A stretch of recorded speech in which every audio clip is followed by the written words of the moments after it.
నమస్కారాలు తెలియజేస్తా ఉన్నాను. ఇవాళ రేవంత్ రెడ్డి గారు ఈ కాంగ్రెస్ ప్రభుత్వం ఏ విధంగా ఈ తెలంగాణ రాష్ట్రంలో రైతాంగాన్ని ఇబ్బంది పెడుతుర్రో స్వయంగా ఈ తెలంగాణ రాష్ట్రంలో ఉన్న ప్రతి రైతు గమనిస్తూ ఉన్నాడు. ఇలా ఏ విధంగా ఇబ్బంది పెడతా ఉన్నారో చూస్తూ ఉన్నారు. ఇలా నేను ఒకటే అడుగుతా ఉన్నాను రేవంత్ రెడ్డి గారిని, నిన్న మీరు న్యూస్లో చూసుంటారు, ఓ చిన్న పిల్లగాడు ట్యాంకర్లతోని మా పొలం ఎండిపోతూ ఉంది, మేము నీళ్లు కొడతా ఉన్నాము, చూడండి మేము కాంగ్రెస్ పార్టీకి ఓటేయమని చెప్పి నా తల్లిదండ్రులకి నేనే చెప్పిన. ఎందుకంటే మా తాతకి 2000 నుంచి 4000 రూపాయల పెన్షన్ ఇస్తామన్నాడు. కానీ ఆ 4000 రూపాయల పెన్షన్ రాలే, కానీ నా 4 ఎకరాల పొలం మాత్రం ఇవాళ ఎండిపోతూ ఉంది అని చెప్పి ఆ చిన్న పిల్లగాడు చెప్తా ఉన్నాడు. చాలా బాధ అనిపిస్తూ ఉంది. ఇలా తెలంగాణ రాష్ట్రంలో రైతాంగం ఎంత ఇబ్బంది పడుతూ ఉన్నారో మీ అందరు కూడా చూస్తూ ఉన్నారు. ఇలా ఎందుకు నీళ్ళు ఇస్తలేరు? ఇలా పంట పొలాలు ఎండిపోతూ ఉన్నాయి, మక్క పరేడ్లు ఎండిపోతూ ఉన్నాయి, పత్తి చేన్లు ఎండిపోతూ ఉన్నాయి. ఇవన్నీ కూడా ఎండిపోతూ ఉంటే వీళ్ళ జలసాలు చేసుకుంటూ వీళ్ళు తిరుగుతూ ఉన్నారు. ఇలా కేసీఆర్ గారి మీద కోపం ఉంటే, మా బీఆర్ఎస్ పార్టీ ఎమ్మెల్యేల మీద మా మీద కోపం ఉంటే మా మీద తీర్చుకోండి, కానీ మా తెలంగాణ రైతాంగాన్ని మీద తీర్చుకోవద్దని చెప్పి సందర్భంగా తెలియజేస్తూ ఉన్నాను. ఇలా కేసీఆర్ గారు ఉన్నప్పుడు నీళ్ళు ఎట్లొస్తాయి, ఇలా కేసీఆర్ గారు దిగిపోగానే నీళ్ళు ఎట్లా బంద్ అవుతాయి అని నేను అడుగుతా ఉన్నాను. ఇలా కేసీఆర్ గారు ఉన్నప్పుడు అద్భుతమైన 24 గంటల ఫ్రీ కరెంట్ ఎట్లొస్తుంది, ఇలా చక్కగా కరెంట్ ఎందుకు రాదు అని నేను అడుగుతా ఉన్నాను. కేసీఆర్ గారు ఉన్నప్పుడు రైతు బంధు టైంకి ఎట్టబడుతుంది, ఇవాళ రైతు బంధు టైంకి ఎట్టబడదని నేను అడుగుతా ఉన్నాను. ఇలా దురదృష్టవశాత్తు ఎవరైనా రైతు చనిపోతే తెలంగాణలో ఆ రైతుకి కేసీఆర్ గారు ఉన్నప్పుడు దినవారం తిరగకంటే ముందే రైతు బీమా ఇచ్చి 5 లక్షలు ఇచ్చి ఆ కుటుంబానికి ఆదుకుంది కేసీఆర్ గారు. ఆనాడు కేసీఆర్ గారు ఉన్నప్పుడు ఎట్లా వస్తాయి, ఇవాళ ఎట్లా రావు అని చెప్పి నేను అడుగుతా ఉన్నాను. ఇలా తెలంగాణ రైతులందరూ కూడా గమనిస్తూ ఉన్నారు.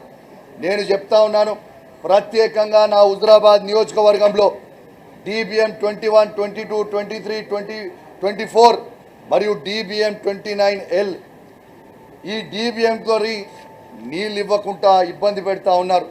మా చివరి ఆయకట్టులు మొత్తం ఎండిపోయే ప్రమాదం ఉంది.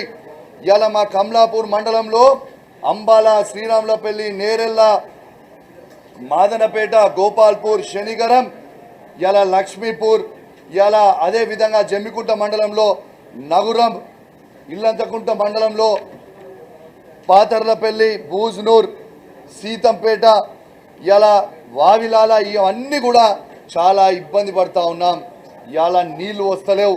ఖచ్చితంగా నేను అనేక సార్లు ఇలా ఇరిగేషన్ సి గారికి మాట్లాడినా, ఇరిగేషన్ డీలకి, ఏఈలకి అందరు కూడా మాట్లాడుతూ ఉన్నా, పంట పొలాలు ఎండిపోయే ప్రమాదం ఉంది.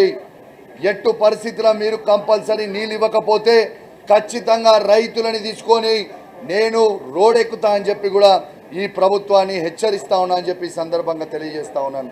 వెంటనే నీళ్లు విడిచిపెట్టండి, రైతులని ఆదుకోండి. రైతులు చివరి ఈ వారం 10 రోజులు మీరు ఇవ్వకపోతే రైతులు కష్టపడ్డ 3-4 నెలలు పడ్డ శ్రమ మొత్తం కూడా వేస్ట్ అయిపోయే ప్రమాదం ఉంది. ఇలా కేసీఆర్ గారి కంటే గొప్పగా చేసే ప్రయత్నం చేయి తప్పితే ఇంకా గొప్పగా చేసే ప్రయత్నం చేయగాని ఇంకా తక్కువ చేస్తే ఇదేం పద్ధతి అని చెప్పి నేను అడుగుతా ఉన్నాను రేవంత్ రెడ్డి గారు. ఇలా ఈ 15 నెలల స్కాంగ్రెస్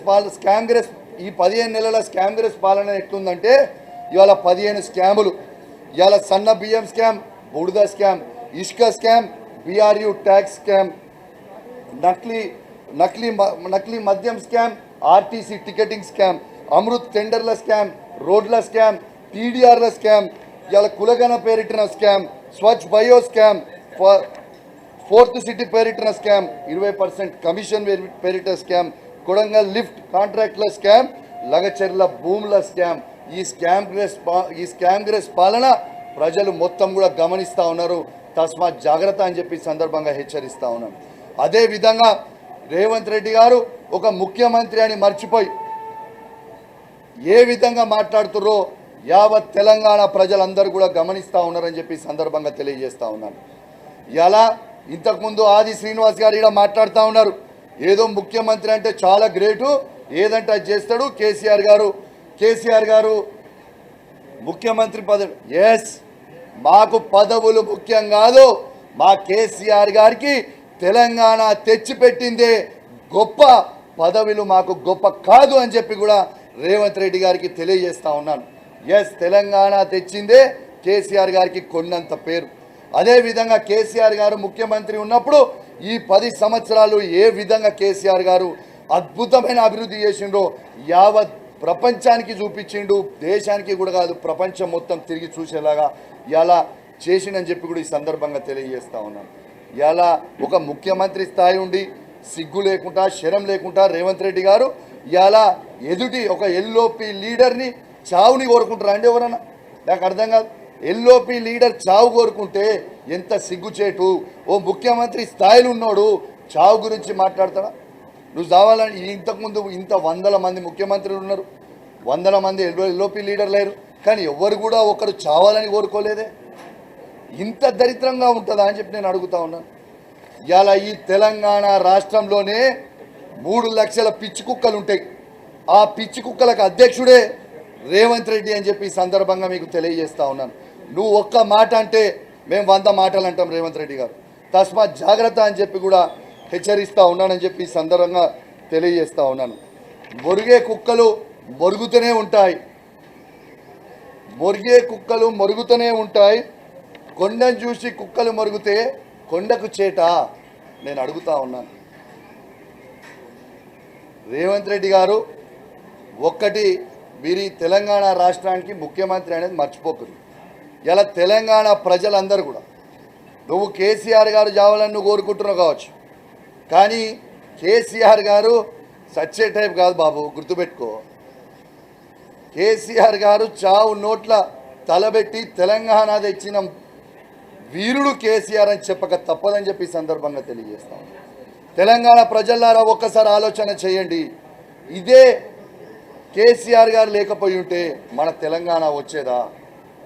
ఇదే కేసీఆర్ గారు లేకపోయి ఉంటే ఈ తెలంగాణ వచ్చేదా? మళ్ళీ ఇదే తెలంగాణకి రేవంత్ రెడ్డి గారు ముఖ్యమంత్రి అయ్యేదా?